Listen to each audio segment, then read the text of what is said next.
Mabwana, tunapoteza muda,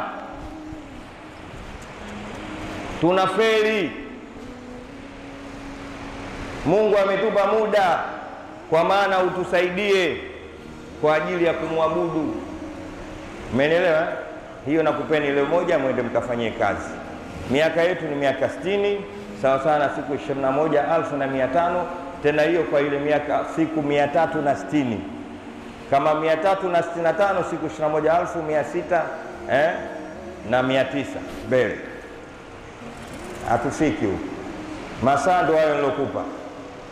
Dakika ndio siku moja ina dakika 1440. Dakika 1440 kazichezee vizuri siku zako, ndio masaa 24. Sekunde sikukuhesabia kwa sababu zinapita zile nimekuachia zile. Imam Ahmad Shauki anasema daqatu qalbil mar'i qailatul lahu innal hayata daqaiqun wa thawani. Mapigo ya moyo ya mtu yanamwambia hakika maisha ni dakika na nini na sekunde.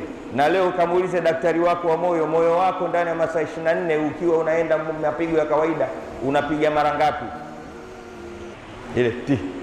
Kuna midundo na mara maalumu Mungu alizokuwekea. Naweza nikakutajia hapa nikakuogopesha bila ukaogopa. Umeelewa? Maana kifika hisabu aliyokuambia Mungu, kama mzee Hamza tunamswalia hapa, kamaliza mapigo yake ya moyo, kamaliza sekunde na dakika zake. Wewe mpaka leo bado umekaa tu.